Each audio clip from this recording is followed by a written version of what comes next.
So let's have a look at this slide. Wow, I would say with regards to this title, your customer health score may be quite useless. So who of you guys is using CHS in your business? I reckon quite a few. So probably you wonder what the heck are these guys talking about, right? You see on the next slide how everything has started. It was literally a Kiwi, me, and an Israeli, Boaz, were walking into a cafe in Silicon Valley, and we were talking about customer success, and I'm very passionate about this, as Boaz is. And we talked about what matters in customer success. And it was a very passionate discussion and yielded in the end in something what we call customer maturity. So what was the trigger, the starting point of our thoughts here? This slide is one slide which I really love from my very early days, is being in customer success. It's really, for me, something about why we are all here. It's about our customers. That's the only reason and purpose why we're here. And I felt or feel that sometimes when we talk about LTV, first-time response, etc., sometimes it feels for me that we're talking more about us rather than our customer.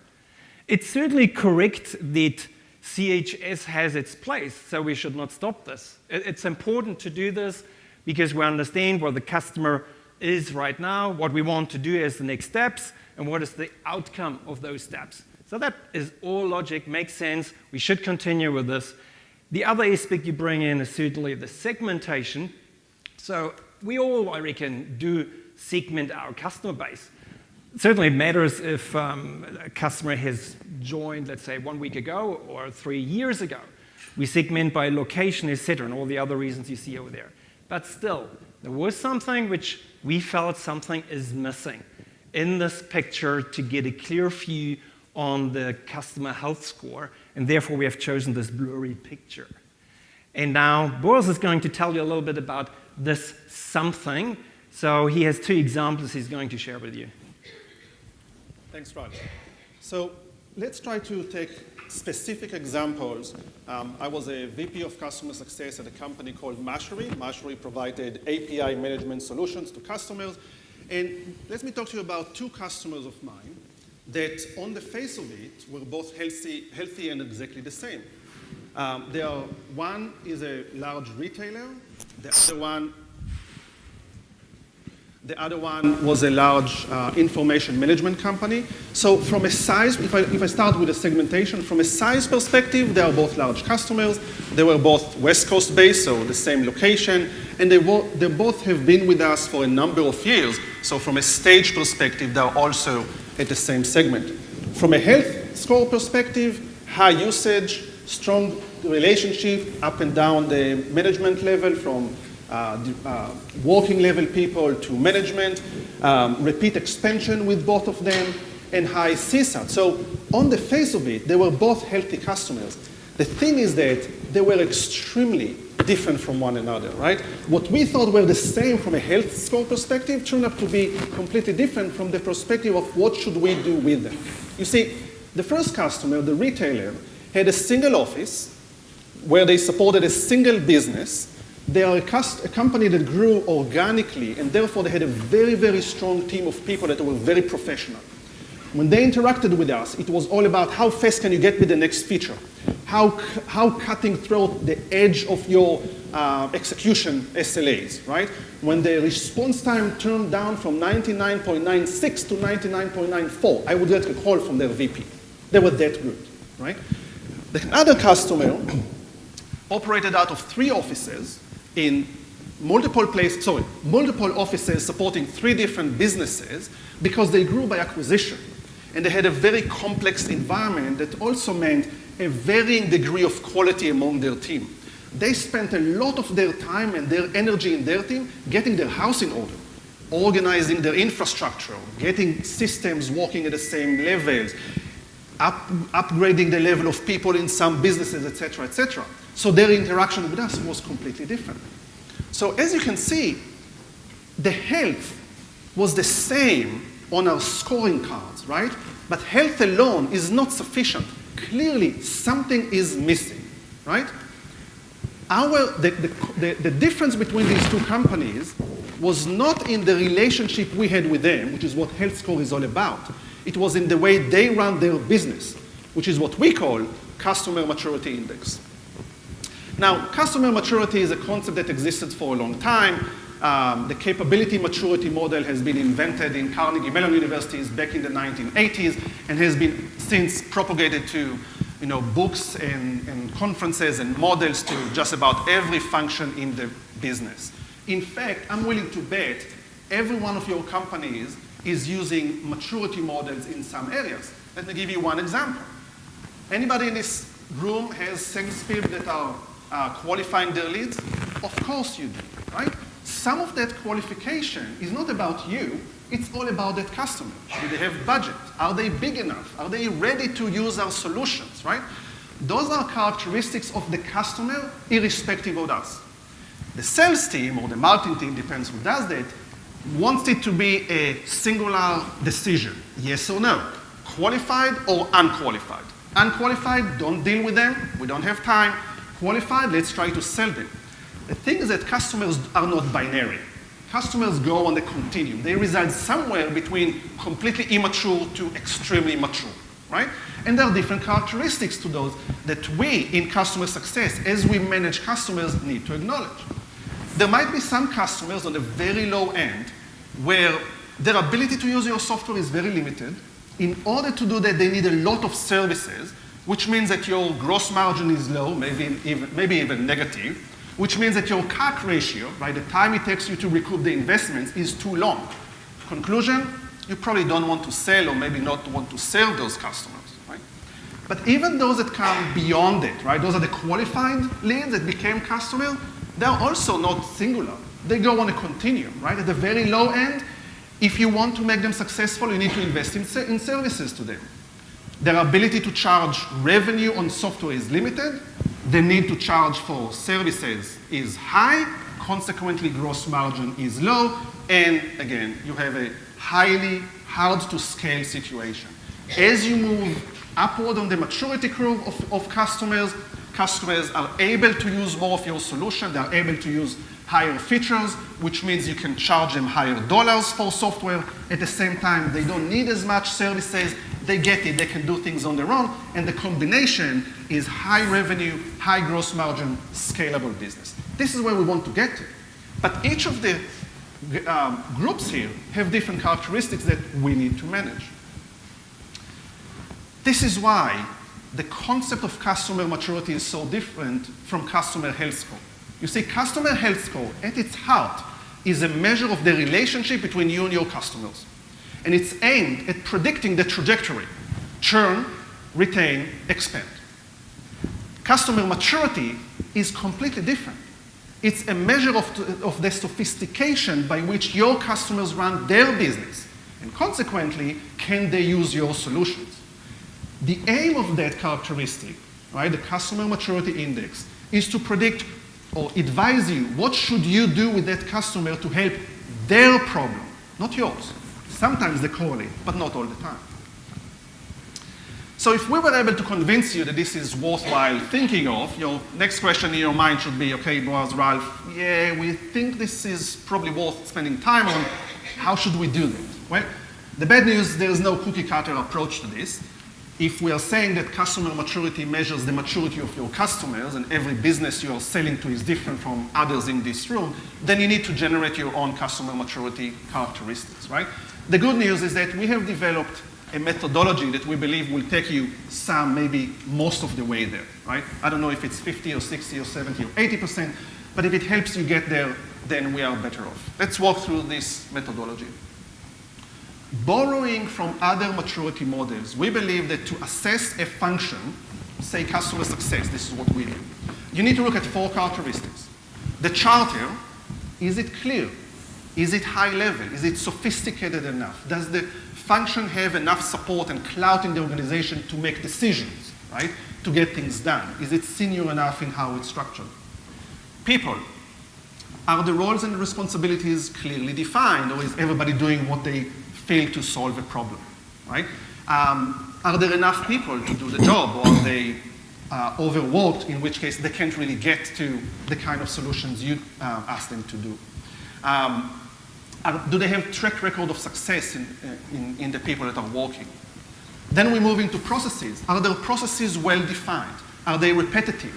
Are they learning processes? Do they capture knowledge from what they do and embed it into improvement? Or it's a process and people do, and if the process doesn't work, you never know because you don't capture knowledge about it. And then technology. Technology is a means to create scalability, to help get things done.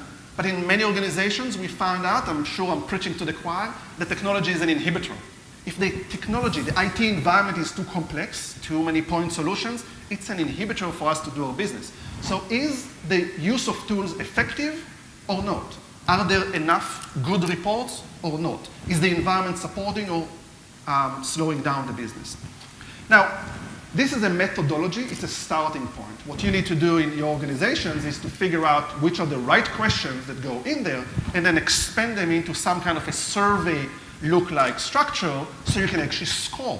So what we've done here is the three columns on the left-hand side are the same ones you've seen before, and then there's an explanation of what is low versus high, and what we suggest is to score it on a 1 to 5 scale, which is the common recommended structure for surveys, 1 being low, 5 being high. Let's take an example. We took a customer in this business, and we scored them on each one of those questions on a scale of 1 to 5, created an average for that category, and using weights, created a total customer maturity index of 2.4 for that customer. 2.4 on a scale of 1 to 5 is fairly low. Now you can think about, okay, so what do I do with it? And this is where it becomes interesting, because like Ralph was saying, what we want is to combine the customer health score, what is the level of relation between us and your customers, and the customer maturity to give you real insight into what to do with the business. So let's try to run an analysis like this. For the sake of simplicity, let's assume high versus low customer health score, high versus low customer maturity. By the way, if you go into our blog site, we're going to publish the third part of this series about it, and we'll present a methodology that's a bit broader and more in-depth. But for the sake of time in this, let's look at 2 by 2. If you were only looking at customer health score, then you have low health score customers and high health score customers. The low ones you need to save, the high ones you need to expand with, right? Not enough, right? This was the aha moment I had when I talked with Ralph.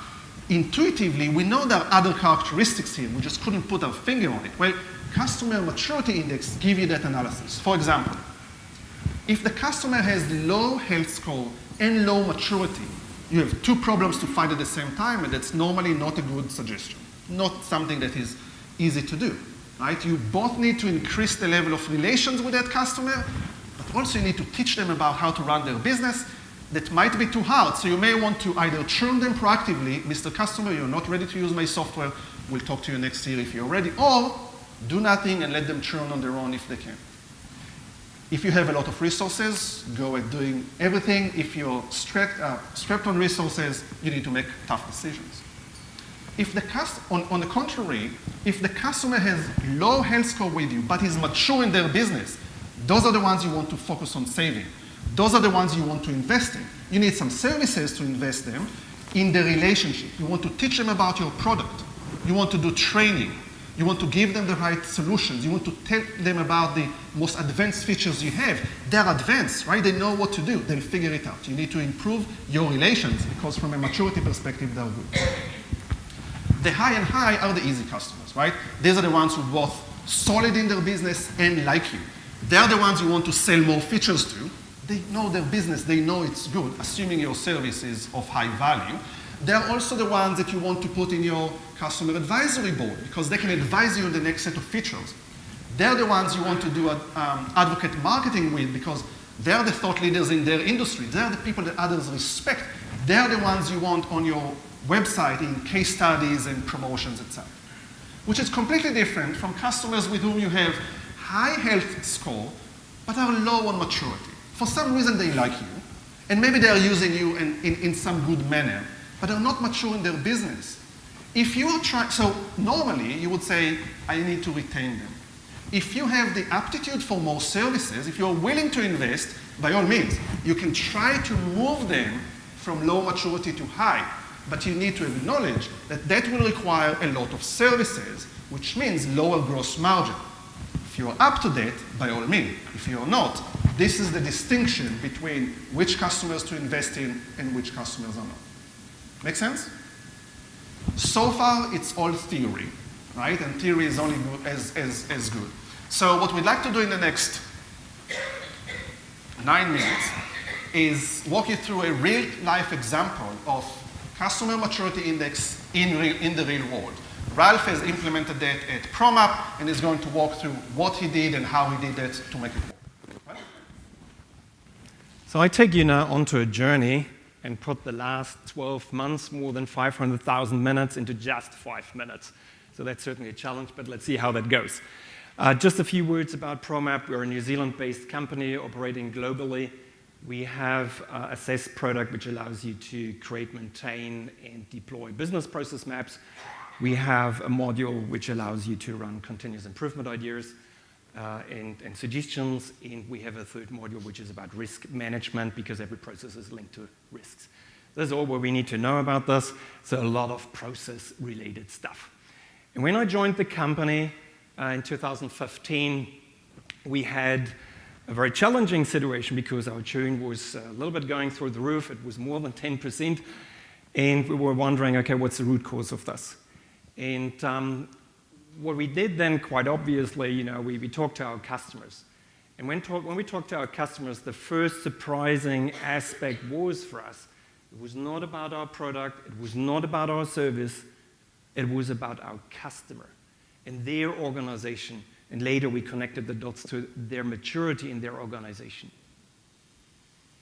Based on this, we then thought, how can we kind of create a pattern? How can we create a framework around this?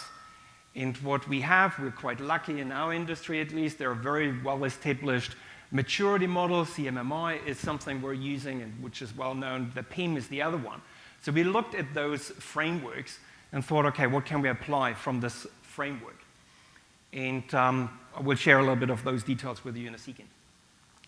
Certainly then we had the question, okay, how does now what we defined as maturity index, how does it then correlate with the customer health score? Because we were curious what the outcome here is. And then the last bullet point is about we had to make a very specific decision as well with regards to which kind of services are we offering and which we're maybe not offering. So the next slide shows you a very brief summary of our survey. So we have created a survey. We have identified out of this huge framework those 8 areas which we consider as the most critical success factors in our projects and onboarding of our customers. Really strong dotted lines back to what we've learned from our customers. And then we just rank them 1 to 5. So if we pick one, let's say the strategic direction, then there is a very short description, and then the very simple ranking, 1 to 5. Maybe you think, oh, is that really enough? What we want to do here at this stage is to keep it absolutely simple. We don't want to come up with a framework like this. I don't want to come up with a very complicated ranking system. This is something I can give to, sorry about salespeople, to salespeople or pre-salespeople. They will accept this. They can very fast go through this, and we can use this in our onboarding. And we use this as well later in the adoption phase. Now, how does the result look like? A result, and this is an example from one of our customers, looks like this. The result is a radar chart. When you look at the red radar chart, this is the result of the ranking. I can already tell you that this customer will churn regardless of the CHS factor because they're not mature enough. They can maybe be happy with our software, the utilization is high, et cetera, but they will churn. And this is what we have proven based on our data. So therefore, the index for us is low, which means I need to do something with this customer, otherwise they will churn. That was our learning curve in the result of that. So this is the diagram you have seen, and Boaz has already introduced you to that. We're now at the decision point. The bottom left, okay, we let them churn. It's probably too hard for us to bring them in both directions to a higher level. Those ones in the bottom right, they're actually quite mature. The only point is the customer health score is not so good. Let's say the usage is not so good. So we decide, okay, what do we need to do? Training. Give them some tailored training because their organization is mature enough. So just the training lifts them to the corner where we want to have our customers. And then on the top left, that was the interesting thing then suddenly for us, because now we had to make a decision. Do we want just to retain them over there, or do we want to bring them over to the right-hand side, so the top right corner? And for some of our customers, we have now decided we will invest from our end some additional services and offer these services as well to these customers that they can go into this other quadrant. What does that mean? We have maybe one, so in a broader organization, one business unit, they're really happy with us, and certainly we have an interest to go into other business units. But if they have no concept, in our case for process governance, they have no concept how to introduce that in their entire organization, it's just for the team, then we need to help that team to communicate this to the other parts of the business. And this is where we offer our additional services. So we have decided not just to leave them there, no, we want to have them as well in the top right corner. And the last thing what we then did, we looked at use cases, because we learned then as well, when we have customers in the top right corner, there are some customers who, I must admit, never churn. A customer who's using our risk module, for instance, we have not even one customer in the last 10 years who has churned, because that requires a very mature, let's say, organization. And on the other side, we need to make sure that their health score is high. They're in the top right corner. And then now I can say, you know what, I'm feeling very comfortable, retention will be very high. Where are we now, and what's the result? 12 months later, the churn is down, just really by looking at what we call the maturity index. Yeah, we've done a few other things, sure, but that was the major impact. Yeah, sure, we have now are in the process to create playbooks and all the standard stuff we already know. We're currently wondering, to be honest with you, do we need to look at the segmentation again? That's a question mark. I have not yet the answer, to be honest. If there are some suggestions, then we're more than happy to get those ideas. And last but not least, actually not a surprise, but that was a learning curve for us. We had to uplift the knowledge of the team. We had to tell them, hey, this is process governance. This is what it means. Put yourself into the shoes of the customer. We have heard a lot of good stuff this morning as well from the other presentations. So that really, I see a lot of dotted lines to that. It's no longer just whatever calling the customer and looking a little bit at the health score. No, you really need to understand their business. That was some big difference. So that was in 12 months and 5 minutes, roughly. So hopefully, we were able to convince you that health score alone is insufficient to provide you a good view into your customers. It provides you a blurry picture of where the customers are and what needs to happen with them. But if you incorporate customer maturity assessment into that, you should be able to have a clear vision of what to do and how. Now, if you like what you heard, and especially if you don't, we'd like to hear from you. So 3 options. Option number 1, at lunchtime, we are going to sit at table number 7. Anybody who wants to talk to us about what else we have and tools that we have from this assessment that can help you, by all means, come and listen to us or talk to us or give us feedback. We'd love to hear you on Twitter, either at the conference hashtag or just outside.